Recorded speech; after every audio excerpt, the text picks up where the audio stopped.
한 청년이 수도사가 되기를 원했습니다. 그래서 수도원을 찾아갔습니다. 원장님이 이렇게 이야기하시는 거예요. 우리 수도원은 침묵하는 수도원입니다. 그런데 3년에 한 번씩만 한마디만 말씀하시면 되겠습니다. 침묵서약을 이제 하고 난 다음에 생활을 했는데 3년 지나고 난 다음에 이제 묻습니다. 한마디 하고 싶은 말이 없으십니까? 청년이 말합니다. 여기 밥이 너무 맛이 없어요. 3년이 흘렀어요. 3년이 흐르고 난 다음에 그 다음에 또 한마디 하실 말이 없으십니까? 청년이 말합니다. 옷이 너무 누추하고 너무 안 좋아요. 그 다음에 3년이 또 지났습니다. 그 다음에 한마디 하기 원하십니까? 청년이 합니다. 이제 그만할래요? 나 갈래요. 그랬더니 원장님이 하시는 이야기가 잘하셨습니다. 당신 처음 들어올 때부터 이렇게 불평만 했기 때문에 그냥 가시는 게 좋겠습니다. 라고 그렇게 이야기했다고 합니다. 우리 수도원이라고 할지라도 우리가 감사하지 못하면 감옥과 같은 것이고 또는 감옥이라고 할지라도 우리가 감사할 때에 그것은 수도원이 될 수 있다라고 하는 말이 있죠. 산의 진미가 가득한 구중궁굴 같은 집에서 산다고 할지라도 거기에 감사가 없으면 그것은 지옥과 같은 것이고 초가 삼간이라고 할지라도 우리가 감사하면 그것은 천국이 될 수가 있다. 그게 감사의 능력이지요. 감사하게 되면은 내 마음이 변하고 또한 내 마음이 변하면 궁극적으로 내 환경이 또한 바뀔 수 있는 환경을 넘어선 이 감사, 이것을 바로 우리는 절대적인 감사, 전천후 감사라고 말씀드릴 수가 있습니다. 이것이 참으로 참된 감사겠지요. 그러면 질문할 수가 있을 겁니다. 그러면은 거짓된 또 참되지 못한 좋지 않은 감사가 있습니까? 감사라고 하는 것이 이렇게 드리기만 하면 다 좋은 것은 아니겠습니까? 아마 그렇게 우리는 생각하게 될 것입니다. 그러나 가끔 이 감사의 내용을 보게 되면은 이 과연 바람직한 것일까 하는 생각이 들게 되는데요. 예수님 당시에 유대인들은 이렇게 하나님 앞에 감사했다고 하지요. 하나님 감사합니다. 내가 이방인으로 태어나지 않고 유대인으로 태어난 것을 감사합니다. 그 정도는 괜찮을 것 같은데 하나님 감사합니다. 내가 여자로 안 태어나고 남자로 태어나게 하여 주신 것 감사합니다. 요즘에는요 여자로 태어나는 게 훨씬 더 좋지 않을까 하는 생각도 하게 됩니다. 또 마지막에 한 이야기가 내가 정말 세리와 같은 사람으로 태어나지 않고 하나님의 또한 사람으로 태어나게 된 것을 감사드립니다. 라고 이렇게 이야기한다고 하는 거죠. 누가복음 18장을 보게 되면은요, 그런 장면이 나타납니다. 바리새인이 이제 성전에 기도하러 올라갔을 때 세리를 보게 되죠. 하나님 앞에 두 팔을 향해서 감사합니다. 하나님, 감사합니다. 내가 저 세리처럼 토색하지 않고 가늠하지 않고 하나님의 것을 도둑질하지 않는 그런 삶으로 살아가게 해주실 것을 감사합니다. 그런데 그걸 하나님 보시면서 그게 참 교만한 감사라고 하는 생각을 가지셨던 것 같아요. 그래서 나중에 그렇게 칭찬하지를 않습니다. 결코. 보게 되면은 우리 감사의 내용을 봤을 때에 너무 다른 사람과 비교해서 그 상황에 따라서 또 우리가 감사할 때가 있지 않을까 하는 경우가 있지요. 그래서 이런 또 이야기가 있지 않습니까? 어떤 사람이 정말 가난해서 신발이 없어가지고 맨발로 걸어가면서 한탄하는데 걷지도 못하는 장애인을 보니까 하나님 그래도 이만한 건강을 주셔서 감사합니다. 그 감사하는 것 괜찮은 것 같아요. 근데 가만히 좀 깊이 생각을 해보면 남의 불행을 보고 내가 그것의 조건을 찾아서 감사하는 것. 그래서 이 추수감사절에는요, 이 닭들이, 치킨들이 굉장히 하나님 앞에 감사한데요. 나를 터키로 태어나지 않게 해주신 것을. 우리의 감사라고 하는 것이 어떤 때는 너무 근시안적이고 현실적인 것 같아요. 그래서 막 과속을 해서 그냥 달려가는데 이제 티켓을 안 받은 거예요. 들키지 않아가지고 하나님 정말 감사합니다.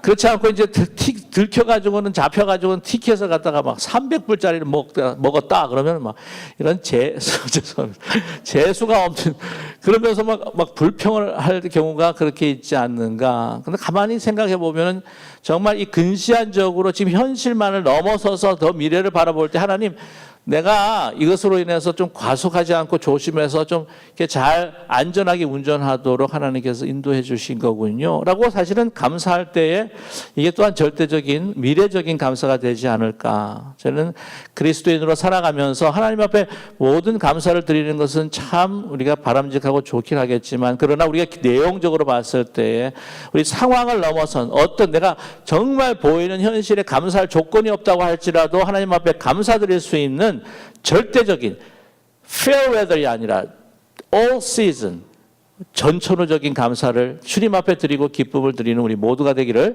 간절히 소망합니다. 오늘 그러한 전천후의 감사를 드리는 우리 하박국의 기도를 우리는 들을 수가 있습니다. 오늘 하박국 이 말씀 가운데에서 자기가 가진 것이 정말 없다고 할지라도 그는 하나님 앞에 감사하고 있는데요. 17절과 18절의 말씀에 비록 무화과 나무가 무성하지 못하며 포도나무에 열매가 없으며 감람나무에 소출이 없으며 밭에 먹을 것이 없으며 우리의 양이 없으며 외양간에 소가 없을지라도 18절 말씀에 나는 여호와를 말미암아 즐거워하며 나의 구원의 하나님으로 말미암아 기뻐하리로다 라고 이렇게 그는 찬양하고 있습니다. 사실 보면 현실적으로 아무것도 가진 게 없어요.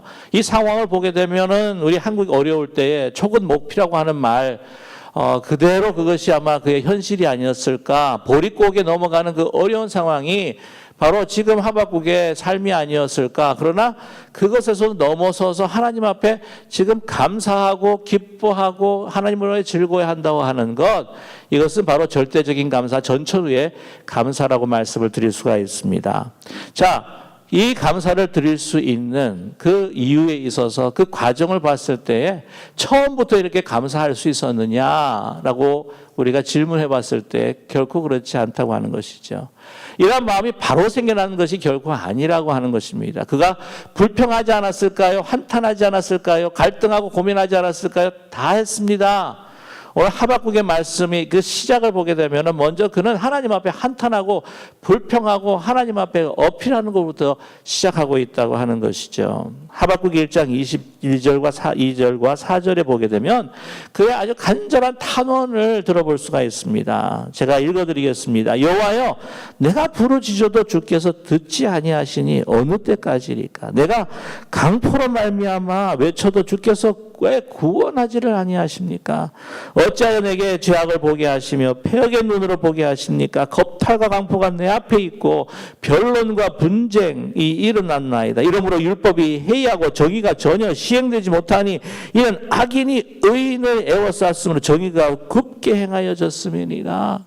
그 당시 그 이스라엘 백성들 가운데 그 악인들, 특별히 그 지도자라고 하는 사람들이 그 권력을 가지고 횡포하고 강탈하고 억압하고 하나님의 뜻에서 살려고 몸부림치고 있는 사람들이 복을 누리는 것이 아니라 그들로 인해서 막 고통과 아픔을 당하는 그 상황을 봤을 때 하나님 왜 가만 계시면서 왜 심판하지 않으십니까? 이렇게 환탄하고 하나님 앞에 그냥 탄원을 드리고 있어요. 근데 하나님께서 이제 쭉 댁에 가서 읽어보시면 거기에 대해서 답을 하세요. 내가 가만히 있지 않으리라. 내가 그들을 심판하는데 이 답이요, 하박국에는 더 어기 막힙니다. 왜냐하면 갈대아인들을 다시 일으켜가지고는 이제 이 갈대아인이 바벨론입니다. 바벨론으로 인하여서 나중에 유대가 멸망하지 않습니까? 그들을 하여금 이제 심판을 할 것이라는 거죠. 나중에 나라가 막 초토화되는 그런 상황에 이르게 되는데, 아니 하나님, 아니 그 갈대아인들은요, 지금 제가 지금 탄원하고 하나님 앞에 한탄하고 있는 그 악인들보다도, 우리 유대의 악인들보다 더 악한 인간들인데, 더 악독한 인간들인데 어찌 그를 갖다 사용해서 우리를 이렇게 심판하십니까? 아니 도대체 어떻게 제 말을 들어주시는 겁니까? 안 들어주시는 겁니까? 보게 되면 이제 2장 3절을 지나면서 하나님께서 대답을 쫙 하셔요. 근데 내가 그를 막대기로 사용을 한다는 거죠. 그리고 그 민족을 일으키지만 그도 속히 그걸 심판하시겠다고 하는 것입니다. 그들을 통하여서 내가 민족을 일으키고 세우는 하나님, 내 하나님이 하나님 됨을 내가 그들을 통해서 보여줄 거다. 그리고 너희들 심판하면서 나중에 결국 너를 하박국이 기도한 것처럼 수년간 부흥케 하여 주시옵소서라고 하는 기도를 들으시고 부흥케 하시고 다시 회복케 하시는 하나님의 뜻이 있다고 하는 것을 그에게 말씀하고 계십니다.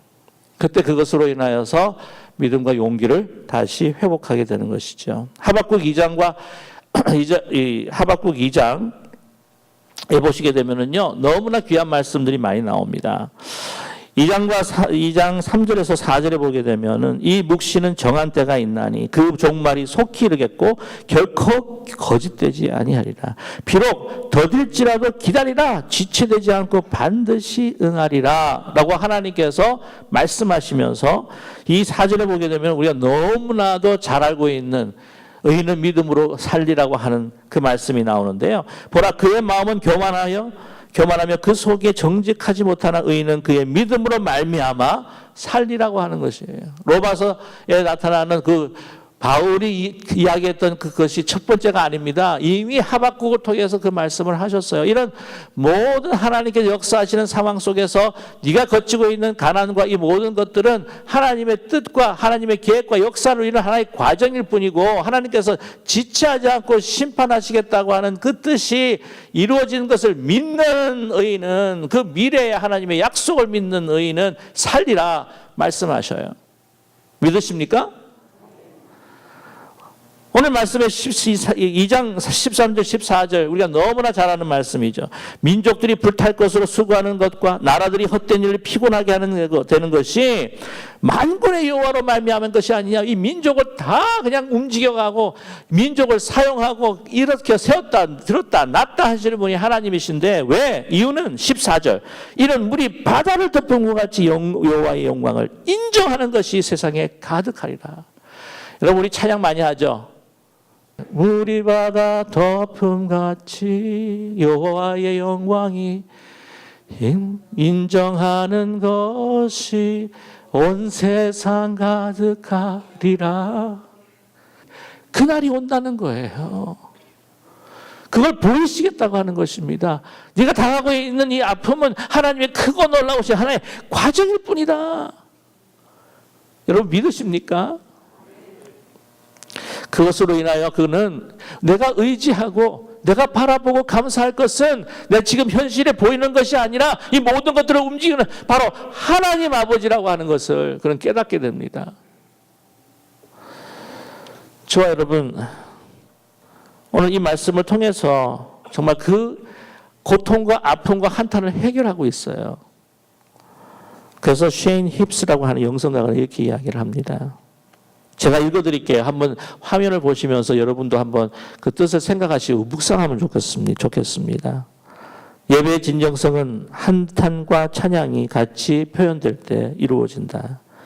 한탄과 슬픔이 배제된 예배라고 한다면 현실을 회피하고 싶은 단순한 흥분으로만 가득 찬 설익은 예배가 될 수밖에 없다. 원망과 감사, 한탄과 감사라고 하는 것은 서로 보완해 주며 우리의 찬양과 예배를 온전케 한다. 한탄함이 없이는 찬양이란 얕은 감상적인 것이 된다. 삶의 갈등과 죄의 심각성에 대한 거부가 될 뿐이다. 또한 찬양이 없는 한탄이라고 하는 것은 신앙의 중심이 되는 은혜와 소망을 거부하는 것이다. 시편은 한탄과 고통이 축제와 기쁨으로 전환되는 움직임을 보여준다. 역시 하박국도 마찬가지다. 1장과 2장에 가득했던 원망과 한탄이 3장에서는 감사와 기쁨의 찬양으로 바뀌어지는 것을 볼 수 있다. 여러분 믿으세요? 하박국은요, 하박국의 이름 자체가 뭐냐면 하나님을 붙들고 놓치지 않는다는 겁니다. 저와 여러분 가슴 속에 지금 나타낼 수 없는 내 마음속에 웅크리고 있는 아픔과 고통과 한탄과 여러 가지 그것이 있다고 한다면 저와 여러분 온전히 주님에게 향해서 이것을 해결받을 수 있도록 주님 붙들 때 하나님께서 하박국에서 주신 말씀처럼 영원한 약속과 승리의 계획들을 우리에게 말씀해 주실 줄로 분명히 믿습니다. 오늘 그 음성을, 그 약속을 오늘 우리에게 베풀어 주시는 성찬을 통해서 우리가 깨닫는 우리 모두가 되기를 원합니다. 십자가의 현실이었다고 하는 것은 바로 죽음, 처참한 죽음이요, 죄의 현실이었습니다. 그러나 이것을 하나님께서는 전환시켜서 그것이 하나님의 신실하시며 하나님의 능력과 하나님의 그 계획을 이루시는 것이 바로 십자가이십니다. 십자가를 통해서 새로운 희망과 소망뿐만 아니라 영원한 승리, 영원한 약속을 그 죽음을 통해서 우리에게 베풀어 주셨습니다. 저와 여러분, 지금 이 시간 우리가 다른 사람에게 말할 수 없는 아픔의 육신적인 고통과 가정의 문제와 기업의 어려움과 자녀로 인한 고통이 아픔이 있으십니까?